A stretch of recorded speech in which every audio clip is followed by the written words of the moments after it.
Sou Camila Matana, engenheira e consultora ambiental, e hoje eu estou aqui como host desse podcast, uma edição exclusiva do Conexão CEPIC, para levar bons cases, bons exemplos da atuação do setor público e privado que está hoje liderando a pauta da sustentabilidade e iluminação pública no país. E a gente está aqui hoje com a Raquel. Bem-vinda, Raquel. Obrigada. Ela vai contar um pouquinho da atuação da Bright Cities e sua atuação também como profissional hoje dentro dessa pauta que vem tanto sendo procurada cada vez mais por diretrizes que precisamos também cumprir, mas que também o Brasil vem liderando. Bem-vinda, Raquel. Fala um pouquinho de você também. Muito obrigada, Camila. Parabéns pelo podcast, né? Falar de ESG e falar num evento como esse, de iluminação pública, super importante. Bom, eu sou Raquel Cardamone, eu sou especialista no tema de cidades inteligentes. Trabalho há 8 anos já com a gestão pública, ajudando os gestores públicos a entender como absorver tecnologia e inovação para tornar as cidades aí mais inteligentes, mais sustentáveis. Então, assim, o nosso trabalho é capturar dados públicos. Então a gente vai para IBGE, DataSUS, sabe, Camila, que no Brasil tem mais de 50 fontes de dados, então assim, dados não faltam.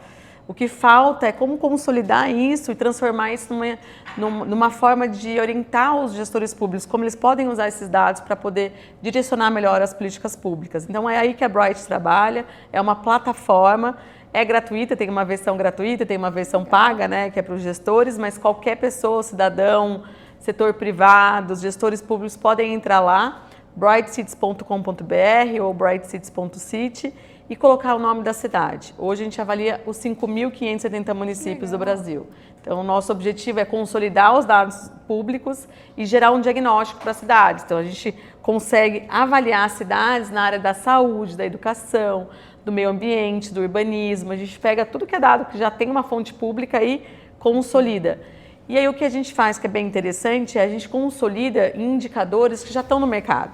Né? Não foi a Bright Cities que criou, a gente foi para o mercado entender o que as cidades estavam acompanhando em termos de indicadores e a gente identificou 3 normas ISO, que são normativas globais de cidades, que é a 37120, cidades sustentáveis, 37122, cidades inteligentes e 37123, cidades resilientes. Então a gente faz o diagnóstico em cima dessas normas. Então a gente pega esses dados públicos, DataSUS, IBGE, de novo, a SINIS, e a gente formata ele, normatiza dentro dessas ISOs. E aí a gente consegue ver a cidade no mesmo padrão que internacional. Então eu avalio como que está, desde Miracatu até Campinas, Curitiba, grandes cidades, até cidades menores, como que ela está performando em cima dos indicadores de cidades sustentáveis, inteligentes e resilientes.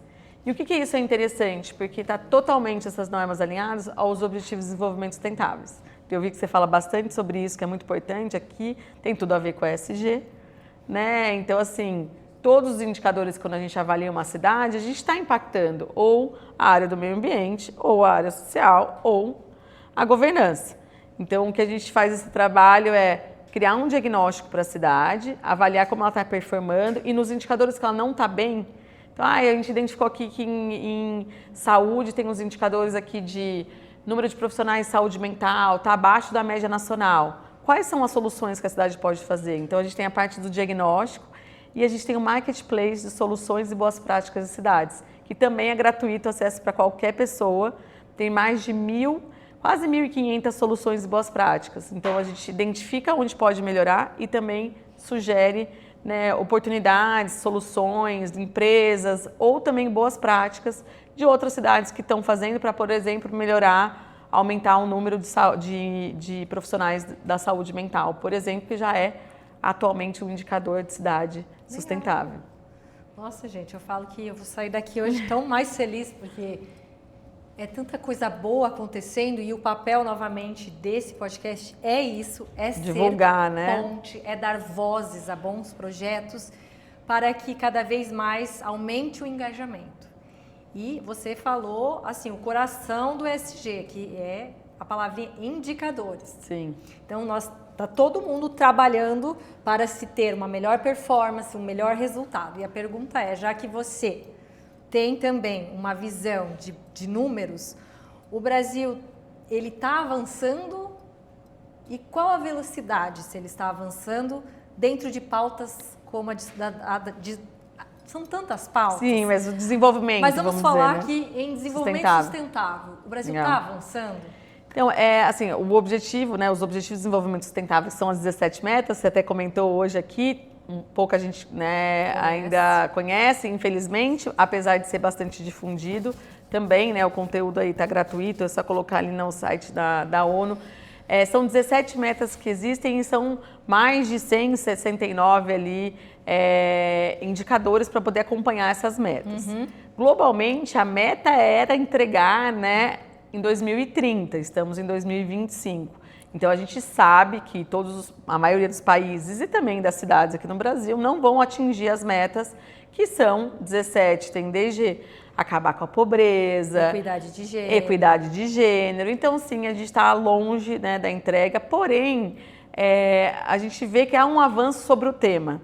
Né, há uma preocupação maior da gestão pública agora em entender em como usar os dados em benefício das políticas públicas, fazer melhor, para analisar como eles estão performando, para poder apresentar melhoras. Então, a gente vê uma movimentação, sim, positiva, da maior utilização de dados, para ter uma gestão mais técnica, embasada em dado, para desenvolver, né, as políticas públicas. Então, a gente entende que isso está evoluindo. No Brasil já está sendo solicitado que as cidades façam relatórios das ODS, ou seja, tem muitas cidades que já publicam esse relatório no site da prefeitura, em como que ela está, nos indicadores de como ela está alcançando, como que ela está diminuindo a pobreza, como que ela está, né, atuando em cada uma das metas. E uma das metas é cidade sustentável. É como que as cidades devem fazer para estarem mais sustentáveis, ou seja, como as cidades devem utilizar melhor os seus recursos, né, financeiros ou de infraestrutura ou de pessoas para entregar uma qualidade de vida maior na cidade. Então aí vai, desde como que eu posso fazer para facilitar para o cidadão agendar uma consulta, ele não precisa se deslocar até a unidade de saúde. Eu digitalizar esse processo para ser melhor, não para estar digitalizado, mas porque o digitalizado vai economizar papel, vai facilitar todo o processo, vai ser mais rápido e vai ser melhor para o cidadão que não precisa se deslocar, perder um dia de trabalho para poder marcar uma consulta.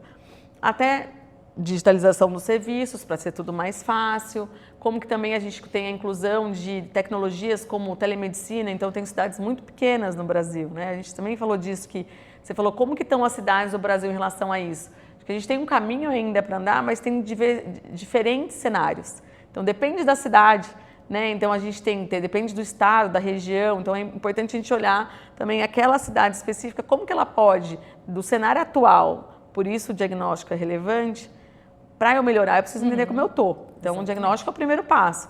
Como que eu estou hoje? Ah, mas eu sou uma cidade de 12 mil habitantes. Tá, você pode se tornar mais sustentável. Em cima do seu cenário atual, como que você pode fazer melhor, né, a partir do que você já faz hoje. Então, depende dessa avaliação de estar bem ou não, depende muito, né, da cidade onde ela está alocada, ou como que ela está gerenciando os recursos, mas é possível que qualquer cidade se torne uma cidade melhor, mais inteligente, ou seja, qualquer cidade ela pode sim melhorar, né, a sua entrega de serviços públicos do que ela está fazendo anteriormente. Então, para isso ela precisa entender o cenário e também se comparar com outras cidades, entender o que são os direcionamentos, o que são as ODS, onde a gente tem que buscar em conjunto, né? E também as possibilidades de melhor. Então, quais são os recursos que a gente tem hoje? A gente falou aqui bastante sobre iluminação pública. Iluminação pública passa a ser responsabilidade das cidades.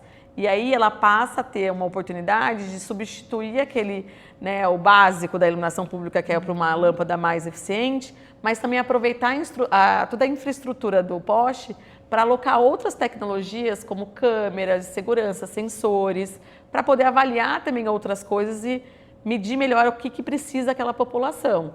Então, a iluminação pública a gente diz que é uma porta de entrada, porque a gente não olha mais o poste só para iluminar. Ele é uma tecnologia que pode agregar em diversas outras iniciativas. Então, estamos avançando em termos da conscientização ali da utilização de dados, mas a entrega de cidades ainda mais sustentáveis, a gente tem bastante trabalho para fazer, mas temos iniciativas interessantes aqui no Brasil e a gente vê que a gestão pública está abraçando cada vez mais aí esse tema. Legal, e eu quero enfatizar que esse episódio está sendo gravado durante o primeiro CEPIC, que é o Congresso Paulista de Iluminação Pública e Cidades do Futuro. Isso. Então, nós trouxemos o podcast de uma forma itinerante para que a gente discuta ainda mais pautas como essa. Dentro do ano de 2025, que é um ano extremamente importante para o Brasil, que irá receber a maior conferência entre as partes interessadas, a COP30, sediada em Belém, no Pará. E aí, com tudo isso acontecendo, qual o cenário que você acha que vai ser transpassado para quem está vindo de fora, entender o que está acontecendo no Brasil, mas o que está acontecendo no Brasil? Você que tem um pouquinho dessa visão geral dos municípios. No Brasil, a gente tem um cenário que a gente tem, né, muitas cidades aí evoluídas e desenvolvidas, né, e tem muitas cidades que a gente vê que ainda não tem nem a infraestrutura básica, né. Então, a gente tem desafios aqui, uma diversidade aí de desafios, vamos dizer, aqui no país. O que eu entendo é que, nesse momento, a gente está com a COP, Brasil recebendo a COP, está com uma notoriedade muito grande em termos de visibilidade. Então, vamos aproveitar isso. A questão climática está sendo discutida cada vez mais, porque não é só algo que a gente vê do futuro, já é presente, a gente já entende, já sente isso nas cidades.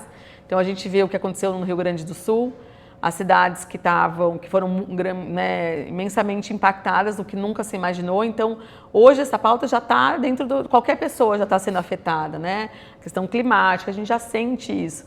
Então, é bem importante a gente aproveitar que o Brasil está nessa lupa, vamos dizer assim, nesse momento, para a gente recebimento de recursos e dar visibilidade para os desafios que a gente tem como de infraestrutura. Então, a gente tem desde as infraestrutura básica, saneamento, como também ainda um alcance da tecnologia que a gente precisa ainda melhorar bastante em todas as áreas, né? Como que a gente pode fazer melhor para melhorar o índice, por exemplo, de mortalidade no trânsito? Eu vi que você comentou aqui também, o podcast fala também na parte de mobilidade. O Brasil é o terceiro país que mais mata no trânsito, a gente fala pouco disso. O que hoje tem de tecnologia e inovação que a gente pode agregar? Então, assim, tem um impacto isso muito grande, não só dos acidentes no custo, impacto nas famílias, impacto no Brasil como um todo. Isso, assim, é um exemplo. Agora, na área do meio ambiente, a gente tem diversos exemplos. Mas quando a gente fala de cidade sustentável, a gente não fala só da área do meio ambiente, a gente fala como a gente tem que ser sustentável em todas as áreas, como a gente tem que entregar uma cidade melhor na área de segurança, na área da educação, né, na área de energia, que é uma das áreas que a gente vai avaliar. Então, assim, a COP sendo aqui, a gente tem que dar o exemplo e a gente tem que aproveitar essa visibilidade para entender muito bem o que está sendo discutido, mas colocar isso em prática. Né? Qual a gente falou aqui do manifesto, a gente vai dar sugestões, o que vai sair dessa COP, qual que vai ser o resultado dela, isso que é importante. O que a gente vai colocar em prática a partir do momento que a gente discute um tema tão importante. Não é só falar, todo mundo já sabe que a gente tem esse impacto climático, mas o que a gente vai fazer a partir disso? Quais são as diretrizes do governo federal, o que a gente consegue a partir daí a ganhar, seja de visibilidade e de buscar novos recursos para o Brasil para se desenvolver. Sim. Acho que é aproveitar esse momento, né? Com certeza. E o que eu falo sempre na minha atuação como consultora, que nós somos a ponte. Nós entendemos, eu entendo sobre análise de ciclo de vida, pós-consumo, pré-consumo, sabemos as principais legislações, regulamentações, mas quem sabe verdadeiramente o potencial é quem vive o setor, sim, aquele setor. Quem vive, quem sobe para trocar lâmpada, quem faz acontecer, precisa, sim, estar sentado à mesa. Só que muitas vezes ele não sabe para que ele está sendo convidado, e falar de ESG, Objetivos de Desenvolvimento Sustentável, COP, é um pouco assustador, é um pouco talvez sufocante, porque ele fala, eu só quero pôr um LED. Sim. Mas a questão é justamente essa. Primeiro, trabalhar o nivelamento do conhecimento, eu acho que, né? É inadmissível ouvir falas que não temos a informação. Gente, em 2025, temos. Com esse set de inteligência artificial que eu tenho, a minha dúvida brevemente solucionada em menos de 30 segundos, eu não posso mais falar que não há, né? Primeiro de tudo, a informação. E segundo, dar poder e visibilidade para quem de fato é o entendedor, o especialista do assunto. Então, quando a gente discute por segmentos, por setor, é quando a gente vai ter sim maiores resultados, maior inteligência incorporada, maior qualidade, porque não basta inovação. Sim. Né? Então, eu quero agradecer aqui a sua fala. Eu vou deixar na descrição desse episódio para quem quiser saber mais sobre as Bright Cities e também sobre você, né, que eu acredito que seja uma ponte muito interessante. Hoje, cada vez menos a gente fala quem é que está por trás, né, daquela empresa, daquele CNPJ. São sempre pessoas e pessoas muito bem engajadas. Isso. Então, vou deixar aqui na descrição todos os canais. Agradeço a sua participação, a sua doação do seu tempo aqui mais uma vez em estar com a gente hoje. E você quer fechar com algum case, alguma reflexão? Camila, acho que é super importante ter esse papel de, né, difundir esse assunto. Parabéns também pelo canal. Imagina. E agradeço aqui a oportunidade de divulgar um pouco do nosso trabalho na Bright Cities. Tá ótimo. Obrigada, Raquel, mais uma vez. Agradeço.